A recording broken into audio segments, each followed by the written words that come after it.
आप सभी को नमस्कार। हम नीलेश बाबू। जैसा कि आप जानते हैं, मैं ऐसे जगह पर आ गया हूँ।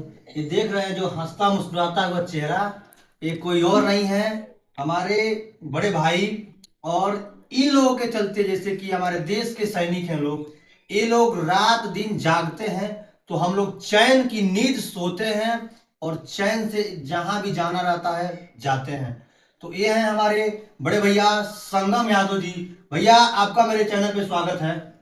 बहुत बहुत धन्यवाद नीलेश बाबू, जो आज आपने इंटरव्यू के लिए आए हैं मेरे पास और मेरे घर आए हैं आप चल कर। जी जी जी। जो कहा जाए, हमारे देश की जो धरती की आन बान शान, मेरे पास शब्द कम पड़ जाएगा ऐसे वीर बहादुर जबास जवान के लिए। ये हैं भैया, जो इनका देखिए मोछों की ताव देखिए। जो कहा जाए आर्मी में, जो कहा जाता है मोछों के लिए शान माना जाता है। भैया, आप जिस जगह पे पहुंचे हैं, इसमें कितने कठिनाइयों का सामना करना पड़ा है, जरा यह मेरे दर्शकों को बताइए। देखिए नीलेश बाबू, इस मार्ग पे चलने के लिए जी जी सबसे पहले तो आपको अपने अंदर कॉन्फिडेंस रखना पड़ेगा जी जी कि मैं कम से कम ये काम कर सकता हूँ। जी सुबह जगना पड़ेगा डेली आपको, शाम को सुबह जी मतलब कि आप रनिंग करना पड़ेगा जी। सुबह शाम डेली। साथ साथ पढ़ाई भी करना पड़ेगा, जी साथ घर को भी देखना पड़ेगा।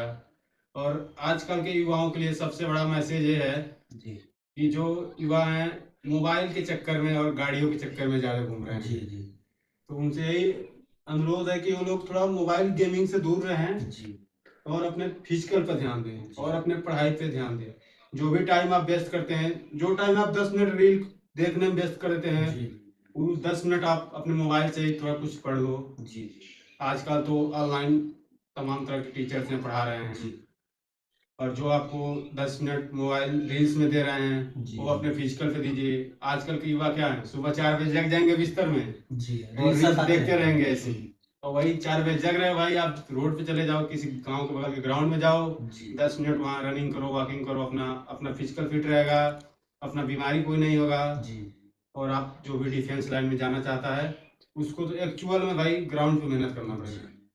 तो देख सकते हैं, ये संगम भैया हैं, ये नौरंगिया के निवासी हैं और मैं इनको बचपन से देख रहा हूँ। ये हमारे 2-3 क्लास सीनियर हैं और आज हमारे देश की सेवा कर रहे हैं।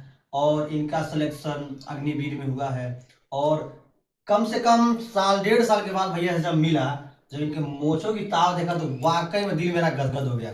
भैया, आपसे यह पूछना चाहता हूँ, इस समय के कुछ युवा जो बताए हैं रील्स सरकाने के चक्कर में, तो लगभग सब युवा नहीं है, उसी में कुछ तैयारी करने वाले हैं, उनके लिए आप क्या कहना चाहेंगे, क्या मैसेज देना चाहेंगे? जो युवा इस समय डिफेंस की तैयारी कर रहे हैं जी उनके लिए मैं ये कहूंगा कि आप किसी को दिखाने के लिए मत तैयारी कीजिए। जी आप अपने सिलेक्शन के लिए तैयारी कीजिए। आप ये सोचिए कि मैं 80% अपना दे रहा हूँ, तो 80% देने से आपको नहीं होगा। जी जी आपको अपना 100% देना पड़ेगा। आप किसी भी लाइन हो, चाहे डिफेंस में हो, चाहे कोई अदर जॉब की तैयारी कर रहे हो, चाहे आप कहीं कंपनी में काम करने के लिए तैयारी कर रहे हो, जी चाहे कहीं इंजीनियर लाइन में, कोई भी डॉक्टरी इंजीनियर कोई भी लाइन हो, जी उसमें आपको इस टाइम पे इतना कंपटीशन का दौर चल रहा है। जी आपको अपना 100% देना ही तो देना पड़ेगा। हाँ। तभी आप ग्राउंड पे एक्चुअल आ पाएंगे, आपका सिलेक्शन होगा। नहीं तो आप क्या कहा था कि 10 लाख बच्चे फॉर्म भरते हैं, उसमें से 10,000 बच्चे को जी। सिलेक्शन मिलता है, क्योंकि वो अपना 100% टाइम देते हैं जी। अपने जॉब को लेकर के। तो देख सकते हैं संगम भैया, यानी हमारे देश के जवान आर्मी जो है, इनका कहना है कि 100% हर एक चीज में देना चाहिए, चाहे आप जिस फील्ड में रहें। संगम भैया, आप लोग का जब सिलेक्शन हुआ, तो इस जिले के साथ साथ इस एरिया का जो कहा जाए और आपके माता पिता का जो कहा जाए, सीना चौड़ा हो गया। इस पर आप क्या कहना चाहेंगे? ये तो भैया आम बात है, किसी का भी, किसी के गांव का लड़का, किसी के घर का लड़का अगर अच्छे जगह पे जाता है तो घर वालों को, गांव वालों को गर्व तो होगा ही। जी जी और साथ साथ जो भी मित्र हैं वो भी लोग मिलते हैं तो कहते हैं आपसे मिलकर बहुत खुशी होता है भैया, जी जी। आप मिल गए, इतना बहुत बड़ी बात है। और मैं आपको बता देना चाहता हूँ, भैया का जब फिजिकल चल रहा था, तो हम लोग के पास ही भैया लखनऊ में हमारे रूम पर मतलब वहां पे रुके थे और सबसे खुशी हुआ जब इनका सिलेक्शन फाइनल आ गया। तो चलिए, कम से कम हमारे पास थे, इतना दिन थे और आज हमारे देश की सेवा के लिए निकल पड़े हैं। यह सबसे मेरे लिए और इस पूरे क्षेत्र के लिए सबसे गौरव का विषय है। संगम भैया, आप लोग का जो डर नहीं लगता है आर्मी में गए तो? देखिए नीलेश भाई, उसमें कोई अकेले नहीं रहता है। जी जी साथ में कम से कम 100 बंदे, 20 बंदे, जैसे कोई सेक्शन जाती है, कोई प्लाटून जाता है, कोई कंपनी जाता है, जी तो उसमें नफरी अपने आप से, मतलब अकेला कहीं नहीं रहेंगे आप। जी जो आपको यहाँ घर पे रहता है ना, आप घर से ज्यादा सेफ्टी उधर रखते हैं। हाँ बस ये है कि अपनी ड्यूटी के दौरान आपको एकदम हमेशा मतलब सतर्क रहना पड़ेगा। जी। ड्यूटी के दौरान कोई लापरवाही नहीं होना चाहिए। तो मैं अगर आप जी कोई लापरवाही ड्यूटी के दौरान करेंगे तो आपके साथ कोई भी हादसा हो सकता जी। है, 100% हो सकता है, कोई शक सवाल उसमें नहीं है। जी जी। तो मैं आपको बता देना चाहता हूँ, ये लोग तो देश के जवान हैं और सीमा पर रहते हैं, तो जो भी चीजें हैं ये सब प्राइवेसी है, इसको बतानी नहीं चाहिए। मैं अन्य प्राइवेसी बातें आपसे नहीं पूछूंगा। मैं आपको बता देना चाहता हूँ, अगर हम लोग घर पे हैं, बचा के जब नहीं चलेंगे तो ठेस लग जाता है, गिर जाते हैं। तो आप समझ सकते हैं देश के जवान है, सेना के, तो वहां पे बॉर्डर पे कितना एक्टिव रहना पड़ता होगा।